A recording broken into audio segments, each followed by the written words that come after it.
નમસ્કાર. કરંટ ટોપિકમાં હું મયુરી આપનું સ્વાગત કરું છું. કરંટ ટોપિકમાં આજે એક એવા મુદ્દા પર વાત કરવાની છે કે જ્યાં અવારનવાર આપણા રાજ્યોમાં કિસ્સા સામે આવી રહ્યા છે. પહેલા બાળકીઓ, મહિલાઓ પર અત્યાચારના કિસ્સા વધી રહ્યા હતા અને હવે તો બાળકો પણ સુરક્ષિત નથી. શા માટે આપણા રાજ્યોમાં દીકરા દીકરીઓ સુરક્ષિત નથી? આ એક સળગતો પ્રશ્ન અત્યારે બની રહ્યો છે. વડોદરાની એક ઘટના વિશે આજે કરંટ ટોપિકમાં વાત કરવાની છે અને એ જે ઘટના બની છે એ ઘટનામાં જે ભોગ બનનાર છે એ પણ આપણી સાથે આ કાર્યક્રમમાં જોડાઈ રહ્યા છે. ઘટના એ પ્રકારની છે, દર્શકો, આપને હું જાણકારી આપી દઉં કે ઓટિઝમ પીડિત એક 4 વર્ષનું બાળક કે જેના પર અમાનુષી અત્યાચાર ગુજારવામાં આવ્યો.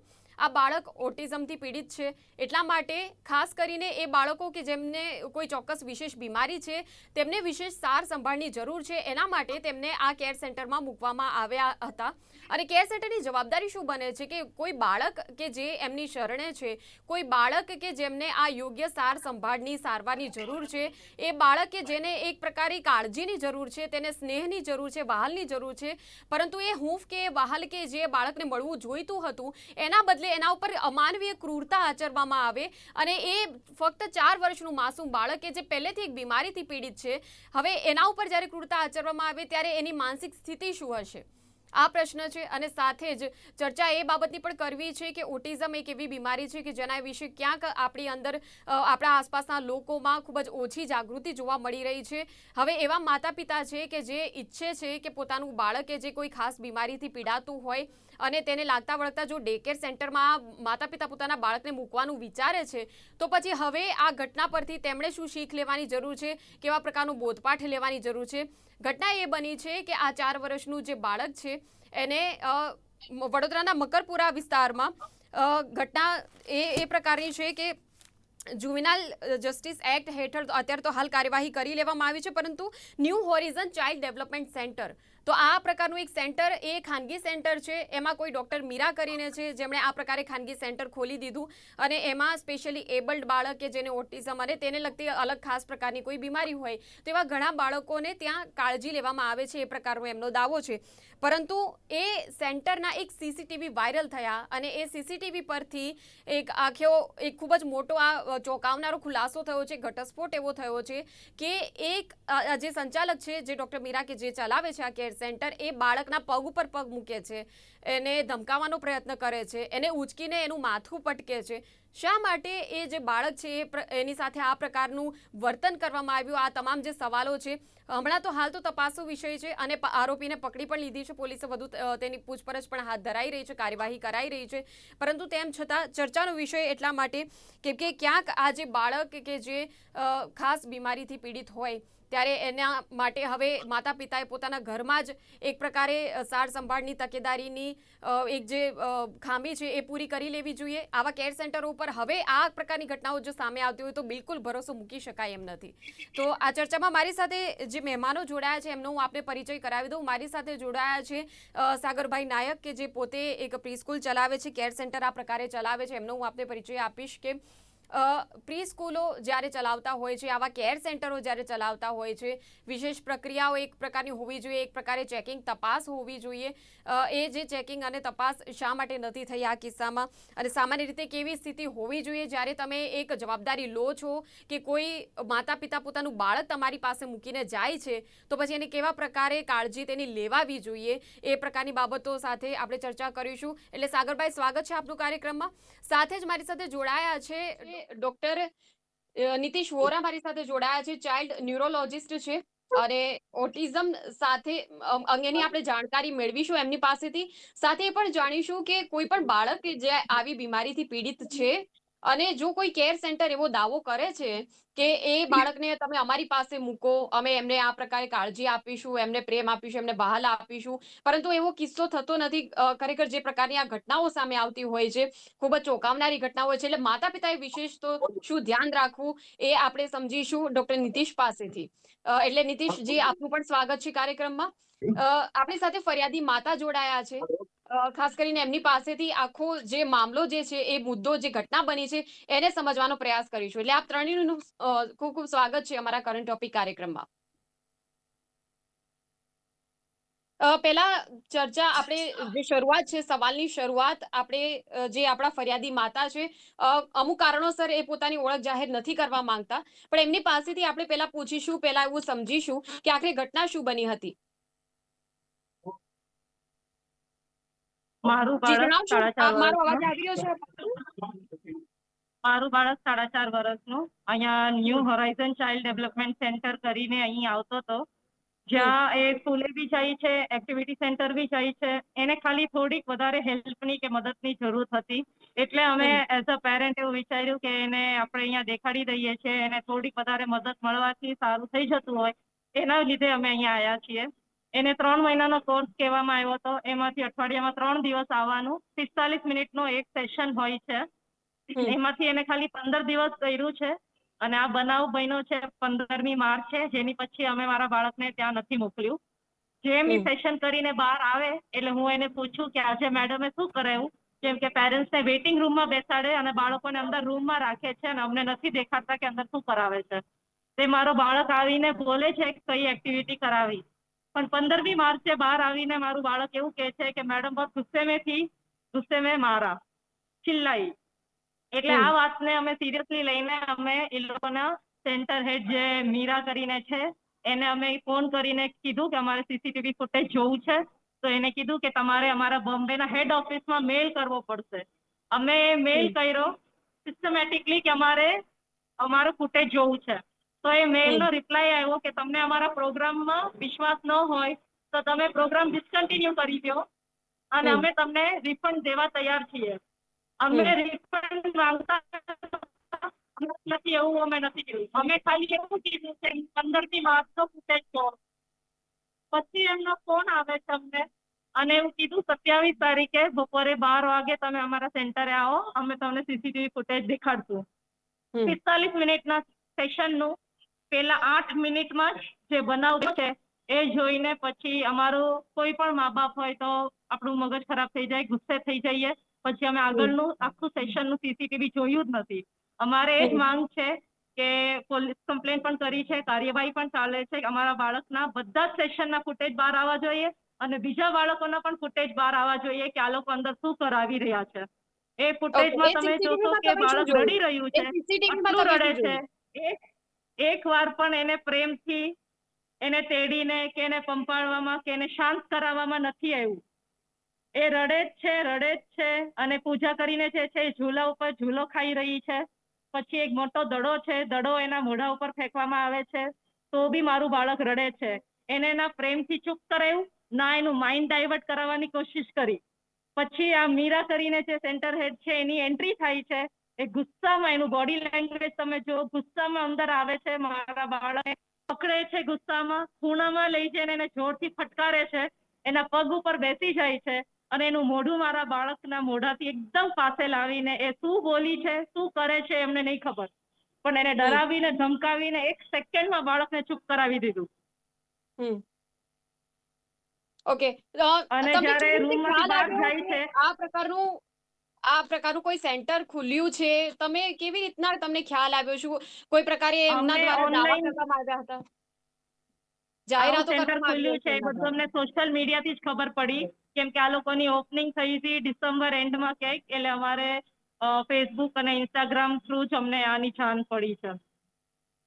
ઓકે, અન્ય કોઈ તમારો પરિચિતના કોઈ બાળકો છે આ સેન્ટરમાં? ના, કોઈ બી આ સેન્ટરમાં અમારા ઓળખાણમાં કોઈ નથી. અને ઓકે, કેટલા અને કેટલી છોકરાઓ ફી આવે છે એ પણ ઉઘરાવવામાં ખબર ન. આવતી હતી? કેટલી ફી ઉઘરાવવામાં આવતી હતી? બધાને જેટલા અલગ અલગ પ્રોગ્રામ બાળકને જેવી જરૂરત હોય એ પ્રમાણે ફીસ ડિસાઈડ કરવામાં આવે. અમારી 40,000 હતી અને એમાંથી અમે અડધી પે કરી દીધી છે. અચ્છા, એ 40,000 આ વાર્ષિક ફી છે કે આ દર મહિનાની ફી છે? 40માં આ લોકોના 3 મહિનાના સેશનનું છે. ઓકે, 3 મહિનાના સેશનના 40,000 અને દરરોજ અને અઠવાડિયાના 3 દિવસ આ સેશન ચાલે. અઠવાડિયામાં 3 દિવસ જવાનું.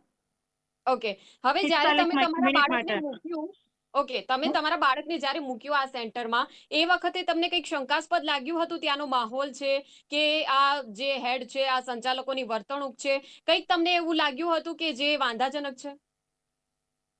ના, અમે પહેલી વાર જ્યારે આવ્યા મળ્યા તો આપણે એવું કઈ અમને પહેલી વારમાં કે એવું કઈ અમને નહીં ખબર પડી કે ના એ લોકોને એવું નેગેટિવ કઈ અમે વિચાર્યું હતું.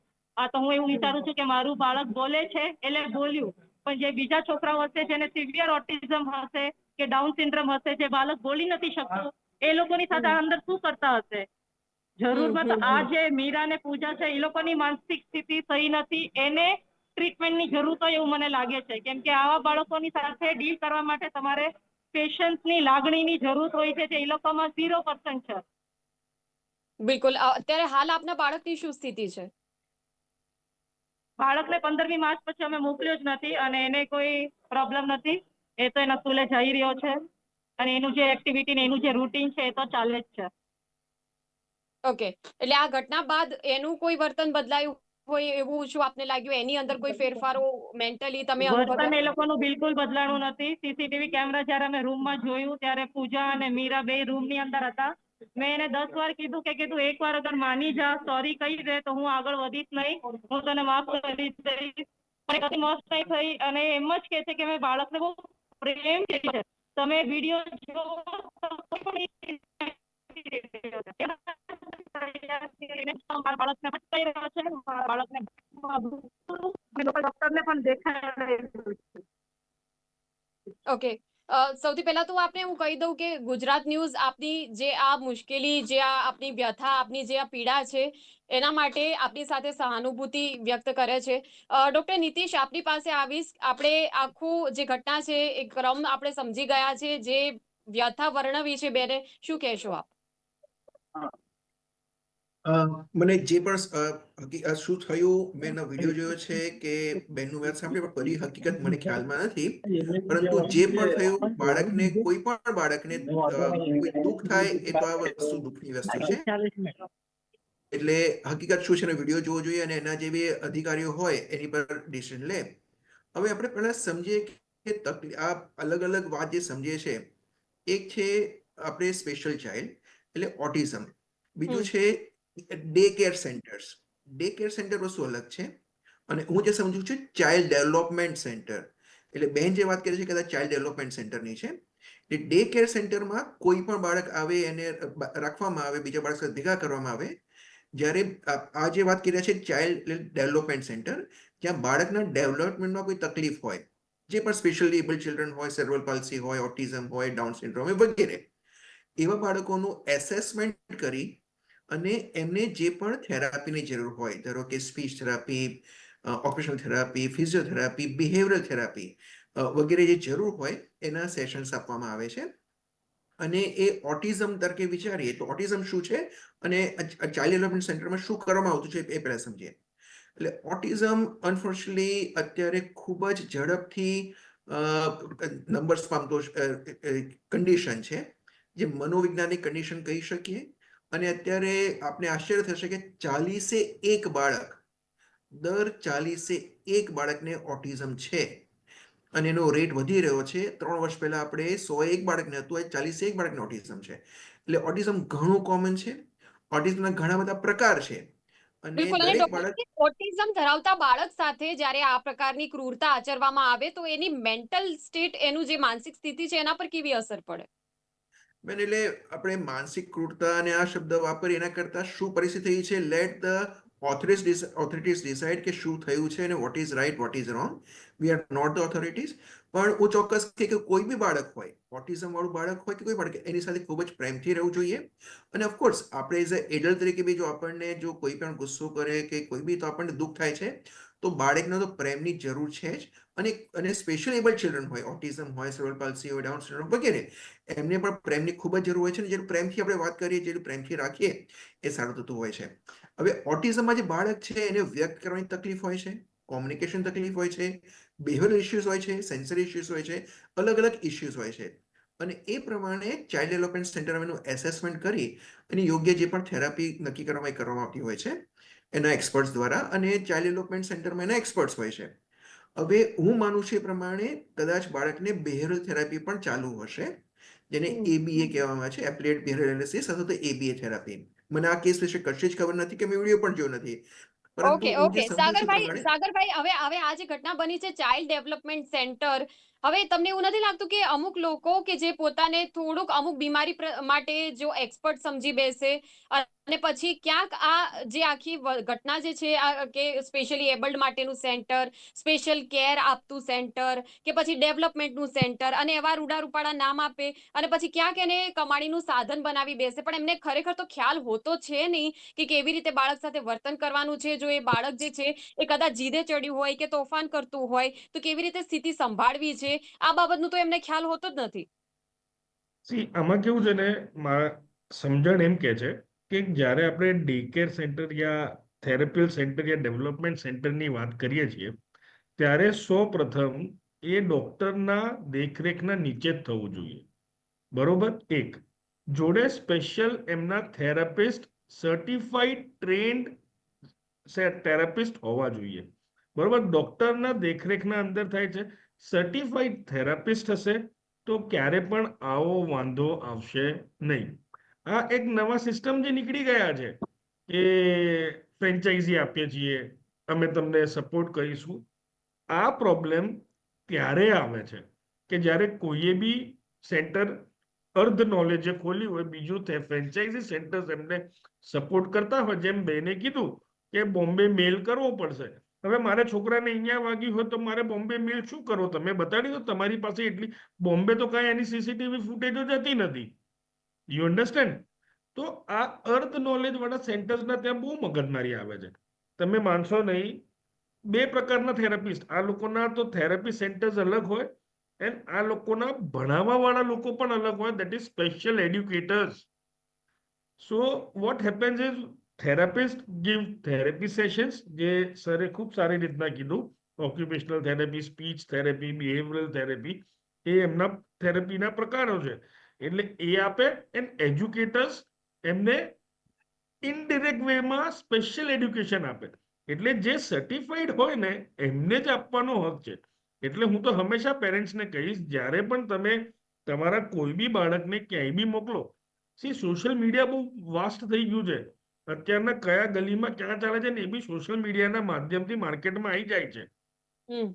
પણ ત્યારે આપણે ખૂબ પેરેન્ટ્સ તરીકે કાળજી લેવાની શું જરૂર આવે છે કે હું જે જગ્યાએ મૂકી રહ્યો છું એનું કેવી રીતના મને સેફટી મળશે. તો સૌથી પહેલા મેં તો એવું જોયું છે કે જ્યાં થેરેપી સેન્ટર હોય, નો ડાઉટ પેરેન્ટ્સ બહાર બેસતા હોય છે, પણ એમને એક વિન્ડો આપેલી હોય છે જ્યાંથી એ જોઈ શકે કે મારા બાળકને શું કરાવી રહ્યા છે.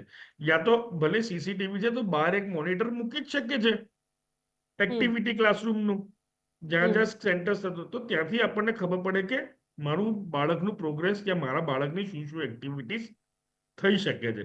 બીજું, if not whatever it is happening, regular એનું વિડીયોઝ મંગાવે. આજે તમે કઈ કઈ એક્ટિવિટીઝ કરાવી, પેરેન્ટ્સોએ આ બધી કાળજી લેવાની. આ તો શું છે, આ બાળકોનું એક વસ્તુ ખૂબ સરસ શું છે કે એ લોકોને તરત ટ્રાન્ઝિશન ખબર પડી જાય, because they are psychologically very strong. એમનું ટ્રાન્ઝિશન તરત ખબર પડી જતું હોય છે કે એ હેપી મૂડમાં બહાર આવે છે, સેડ મૂડમાં બહાર આવે છે. So you have that authority to recognise કે આજે શું થયું. જ્યારે તમને એમના મૂડની પેરેન્ટને ચેન્જ આવે છે તો તરત જ જઈને પૂછો ને, તરત જ I want to know what has been done today. તો આવી રીતના આપણે ટ્રેક કરી શકીએ છીએ. જોડે આવા બાળકોને day care center is very difficult to enroll them into day care centers, because આ એક સૌથી પહેલા એ બી સમજવાની જરૂર છે, this is not a disease, it is a disorder. Understand that very well. And disorder is yes, it is a therapy based learning. એ ત્યાંથી બહાર આવી શકે છે, બરોબર. પણ ત્યારે એ દરમિયાન અમને ક્યાંક એકલા મૂકવા ખૂબ ડિફિકલ્ટ થઈ જાય. આપણે એમને એકલા મૂકી શકીએ નહીં. તો પેરેન્ટ્સોએ ટ્રેક કરવું જ પડે એમને. એન્ડ ટ્રેક કેવી રીતના? If parent is not able to go there તો રિયલ ટાઈમ ટ્રેકિંગ રાખો. એક સિમ્પલ છે, બધા પાસે ફોન છે, વિડીયો કોલ કરો સેન્ટરમાં, મારો બાળક શું કરે છે મને અભી હાલ બતાડો.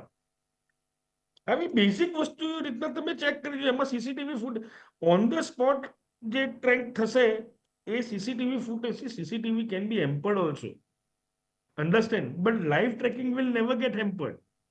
આવી કાળજીઓ તો પેરેન્ટ્સોએ રાખવી જ જોઈએ બાળક માટે. એન્ડ એના જે ટ્રાન્ઝિશન્સ આવે છે મૂડના, ત્યારે જ તમારે પગલું લઈ લેવું જોઈએ. અગર એ પહેલા જે વાડે ઘડીએ કહી રહ્યો હતો ત્યારે જ તમારે ટ્રાન્ઝેક્શન લઈ લેવું જોઈએ એન્ડ ઇટ ઇઝ ગુડ. મેડમની બી એક વાત સાચી હતી કે ABA વાળા જે બિચારા બોલી જ નથી શકતા એમનું શું, બટ એ સાયકોલોજી એ જાતે પછી અમુક બાળકને મજા આવે ને તો જાતે સેન્ટરમાં જાય. એ બાળક નહીં જાય ત્યાં ઊભો રહીને રોશે જ, કારણ કે કોઈ બી નાનું બાળક કોઈ બી whether he is into any disorder whether he is not into any disorder, અગર એ પ્લેસ હેપી હશે તો જ એ હેપીલી અંદર આવશે. તો આપણે ત્યાંથી બી આપણને ખબર પડી જાય he is not happily going inside, then something is which is missed by us, and આપણે એ ટાઈમે ટ્રેક કરી લેવું જોઈએ. આવું પેરેન્ટ્સોએ આની વસ્તુનું ધ્યાન રાખવું જોઈએ. એન્ડ જે બી પેરેન્ટ છે કોઈ બી જગ્યાએ એના બાળકના થેરેપી માટે જાય છે, મેક શ્યોર એ ડોક્ટરના દેખરેખના હોય, મેક શ્યોર કે એ થેરેપી સેન્ટર જે થેરેપી કરાવે છે એ પ્રોપર થેરેપિસ્ટ જ હોય, સર્ટિફાઈડ થેરેપિસ્ટ જ હોય. એ for that special occupational therapy માટે ઓકે. કે અચ્છા, આપણી સાથે જે થેરેપી ફરિયાદી માટે. જોડાયા છે, ઠીક છે, આપણી સાથે જે ફરિયાદી જોડાયા છે, હું વિનંતી કરું છું એમને કે પ્લીઝ તમારો વિડીયો તમે ચાલુ રાખો, જેથી હું આગળ તમને સવાલો પૂછી શકું. ઓકે, ડોક્ટર નીતિશ, જ્યારે આ પ્રકારની ઘટના સામે આવતી હોય છે, આપણે જો એવું વિચારીએ કે માતા પિતા જે છે હવે પોતાના ઘરે જ બાળકને જે એને તકલીફ જે પડતી હોય અને આ પ્રકારે જ્યારે બીમારી થી બાળક પીડાતું હોય, હવે બીજા અન્ય લોકોની સાથે આપણે જ્યારે મૂકતા હોઈએ છીએ એને કેર સેન્ટરમાં, એટલે માતા પિતાએ ખાસ તો એ ધ્યાન રાખવાની તો જરૂર છે જ.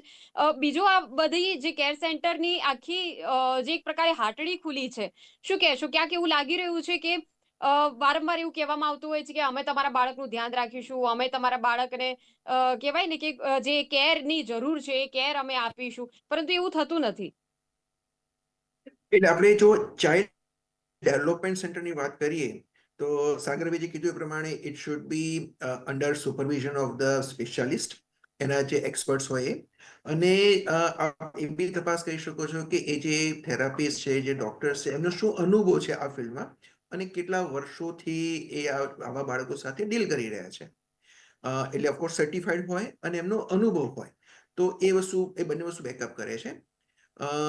શું આ બાળકોને થેરાપી સેન્ટરમાં જવું જોઈએ કે ઘરે રાખવા જોઈએ? તો બંને જરૂરી છે, કારણ કે સ્પેશિયાલિસ્ટ જે થેરાપી જે સમજવાની જે છે, તો હું કહીશ કે બંને વસ્તુની જરૂર છે. કે ચાઇલ્ડ ડેવલપમેન્ટ સેન્ટરમાં જઈ એનું પ્રોપર થેરાપી પણ ચાલે અને એ નિયમો સમજી એમાં શું કરવાનું છે એનો હોમ પ્લાન આપવામાં આવે.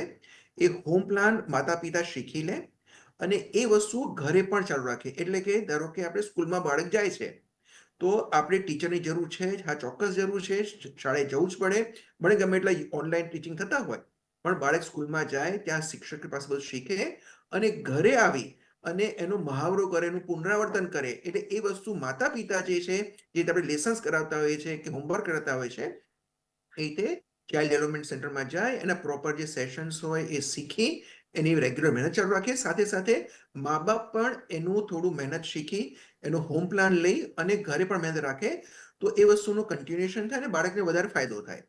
હવે અને આ જે છે કે કેટલા સેન્ટર, હવે ઘણીવાર એ ડિમાન્ડ અને સપ્લાયની પણ વસ્તુ છે અને એમાં મારું કે તમારું કરતા એટલે તરકે કીધું મેં કીધું એટલે અત્યારના પહેલા સમયમાં કેમ કે ડોક્ટર નીતિશ આપણી પાસે છે ને વર્કિંગ પેરેન્ટ્સ વધી રહ્યા છે અત્યારે આપણા સમાજમાં, જી કે જી માતા પણ કામ કરી રહી છે બહાર જઈને, બહારની જવાબદારીઓ છે, પિતા પણ ઓબ્વિયસલી બહાર જઈને, બંનેની કારકિર્દી છે. હવે બંને જી બેન કારકિર્દી ધરાવતા બાળક, માતા પિતાનું જ્યારે બાળક આ પ્રકારે કોઈ બીમારી વાળું હોય અને સ્પેશિયલ કેરની એમને જો જરૂર જી પડતી બેન હોય અને પછી ઘટનાઓ આ પ્રકારની સામે આવે એટલે પછી કેટલો ભરોસો મૂકી શકાય? ના સાચી વાત છે આપની. એટલે એ જે છે ને ડે કેર સેન્ટર્સ થાય કે જેમ બાળકને 2 કલાક 4 કલાક 6 કલાક જે સાદી વર્ષે આપણે ઘોડિયાઘર કે ક્રેચ કહીએ, એ ડે કેર સેન્ટર્સ અલગ છે અને ચાઇલ્ડ ડેવલપમેન્ટ સેન્ટર્સ અલગ છે. યસ.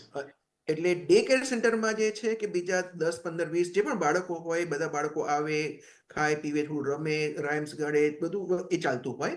અને એમાં પણ જ્યાં પણ બાળક હોય, કોઈ પણ બાળક હોય એને પ્રેમથી જ રાખવાનું હોય અને પ્રેમ મળવો જ જોઈએ. અને બાળક તો ભગવાનનું રૂપ છે અને ઓકે, બાળકને ઓકે. જેટલો પ્રેમ આપણી આપો. સાથે જે ફરિયાદી બેન જોડાયા છે થોડું એમની સાથે વાત કરી લઈએ. હવે આપ આગળ જતા હવે શું આ દિશામાં શું ઈચ્છો છો આપ કે શું કાર્યવાહી થાય? આમ જોવા જાવ તો મોટા ભાગે એમણે કહી દીધું છે જે એમણે કહેવાનું હતું, કેમ કે આ જે ઘટના એમના બાળક સાથે બની છે અને ખૂબ જ વ્યવસ્થિત એમની એક રજૂઆત રહી. અને કેમ કે મકરપુરા પોલીસે પણ તાત્કાલિક પગલાં લઈ લીધા છે સીસીટીવી ઉપરથી. જે આરોપી હતા એ જે કેર સેન્ટરના સંચાલક બેન હતા એમની તો ધરપકડ કરી જ લીધી છે, એટલે ચોક્કસ આપણે કાયદો એમનું કામ કરશે જ. પરંતુ માતા પિતા માટે તો ચોક્કસપણે આ એક ચિંતાનો વિષય છે. આ એક એ પ્રકારનો વિષય છે કે જ્યાં અત્યારે, કેમ કે આપણા સમાજમાં હવે એવા જાગૃત માતા પિતા જે છે એ વધી રહ્યા છે કે જે ક્યાંક એવું ઈચ્છી રહ્યા છે કે પોતાના ઘરમાં કોઈ નેની આવે કે પછી પોતાના ઘરમાં કોઈ એવું અન્ય પર્સન હોય કે જે માતા પિતા સિવાય પણ બાળકની કેર રાખી શકે. અને આપણી વચ્ચે એવી પણ ઘટનાઓ બનેલી છે કે જેમાં જેને ઘરે બોલાવ્યા હોય ઈ બેનને ધ્યાન રાખવા માટે, સાવ નાનું બાળક હોય અને એની સાથે પણ ક્રૂરતા કરતા હોય, અને પછી આ સેન્ટરની પણ ઘટનાઓ સામે આવી છે. એટલે આ બધી પોલીસ ઘટનાઓ પર વેરિફિકેશન એ બોધપાઠ છે એવો જ લેવાનો સિસ્ટમ રહે છે. અમલમાં. જી બિલકુલ બિલકુલ સાગરભાઈ, અને બોધપાઠ એ જ લેવાનો રહે છે કે માતા પિતાની સિવાય આ બાળક જો કોઈની જવાબદારી નીચે જાય છે અને એના પછી એની સાથે કેવું વર્તન થાય છે, એમાં સતત હવે માતા પિતાએ પણ સજાગ રહેવાની જરૂર પડી છે. આપ ત્રણેય જોડાયા એ બદલ ખૂબ ખૂબ આભાર આપનો. Thank thank you. તો દર્શક મિત્રો, કરંટ ટોપિકમાં આજની ચર્ચામાં આટલું જ. આવતીકાલે ફરી મળીશું. આપ જોતા રહો ગુજરાત ન્યૂઝ સત્યની સાથે. નમસ્કાર.